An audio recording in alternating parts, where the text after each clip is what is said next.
क्या आपको भी रोज़ाना ये सुनना पड़ता है कि बस करो यार, आपको तो ज़्यादा सोचने की बीमारी है या फिर ऑल द टाइम ओवरथिंक करते रहते हो, तो ये वीडियो ख़ास आपके लिए। क्या आपका दिमाग रिपीटेडली एक ही बात को रोज़ाना सोचता रहता है? क्या आप रोज़ सोच-सोच कर थक चुके हैं? तो आज हम समझेंगे कि बेसिकली ओवरथिंक से कैसे निकल सकते हैं, इसको कैसे ओवरकम किया जा सकता है और इसके बिहाइंड क्या मैकेनिज़्म है। पहले हम थोड़ा-सा मेडिकली डिस्कस कर लेते हैं। हमारे ब्रेन का एक पार्ट होता है जिसको बेसिकली एमिग्डाला कहते हैं। एमिग्डाला क्या करता है? हमारे इमोशंस को, हमारे फ़ियर को कंट्रोल करता है। जब भी कोई स्ट्रेस होता है तो एमिग्डाला हमारी बॉडी को सिग्नल देता है कि देयर इज़ अ डेंजर, ध्यान करो।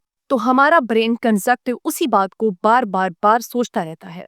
नंबर 2, प्रीफ्रंटल कॉर्टेक्स हमारे ब्रेन का एक पार्ट होता है जो बेसिकली हमारे ब्रेन का सीईओ होता है and this is basically called the decision making part.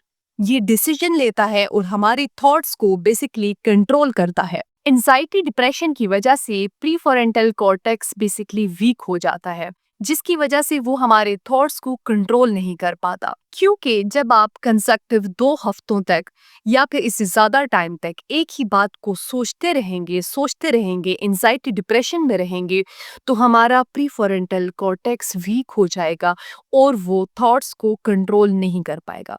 अब हम देखेंगे कि ऐसा हम क्या करें कि हमारा एमिग्डाला और प्रीफ्रंटल कॉर्टेक्स काम रहें और हमारे थॉट्स को कंट्रोल कर पाएँ। तो नंबर 1, डीप ब्रीदिंग। आपने 10 सेकंड्स तक डीप ब्रीदिंग करनी है। ये हमारे एमिग्डाला को डायरेक्टली काम करता है, आपकी हार्ट बीट को बेसिकली नॉर्मल करता है और आपके ब्रेन को स्लो डाउन कर देता है। Number 2, thought break. आपने डायरेक्टली अपने आप को कमांड देना है स्टॉप। ये कमांड आपकी ब्रेन की लूप को तोड़ देता है। Number 3, physical activity. 20 मिनट तक आपने वॉक करनी है। वॉक आपकी स्ट्रेस हार्मोन को इंस्टेंटली कम कर देती है। Number 4, spiritual calmness. Spiritual calmness scientifically आपकी ब्रेन को काम करता है, रिलैक्स रखता है। याद रखिए, अल्लाह ताला के जिक्र में ही आपके दिल को, आपके ब्रेन को सुकून मिल सकता है। ओवर थिंकिंग कोई वीकनेस नहीं है, बल्कि ये आपकी ब्रेन का इम्बैलेंसमेंट होता है।